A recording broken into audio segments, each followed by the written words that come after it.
Les propos officiels du gouvernement israélien ne font plus illusion. La libération du caporal Gilad Shalit, enlevé le 25 juin dernier par un commando venu de la bande de Gaza, n'est plus que le prétexte d'une opération militaire de grande envergure contre le Hamas. L'État hébreu se préoccupe moins aujourd'hui de ramener sain et sauf le jeune appelé de Tzahal que de réduire à néant le gouvernement d'Ismaïl Haniyeh. C'est un constat que la presse israélienne fait elle-même aujourd'hui. L'offensive déclenchée par le gouvernement d'Ehud Olmert est en effet sans commune mesure avec la prise d'otages perpétrée par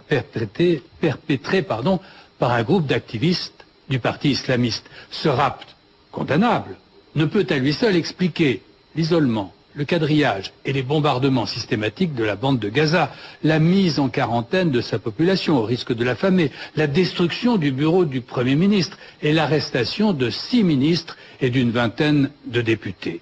Refuser tout échange de prisonniers de la part d'un État qui détient dans ses geôles 9000 prisonniers palestiniens, dont 300 adolescents, 120 femmes, et surtout 900 détenus administratifs contre lesquels ne pèse aucune charge précise, mais que l'État hébreu a décrété a priori dangereux, est injustifiable. En fait, une fois encore, un gouvernement israélien s'efforce de radicaliser son voisin palestinien comme à chaque fois que se profile une possible négociation. Il est tout de même frappant de constater que cette offensive massive contre le Hamas et ses dirigeants intervient très exactement au moment où se profilait un accord politique entre le Hamas et l'OLP impliquant une reconnaissance implicite d'Israël.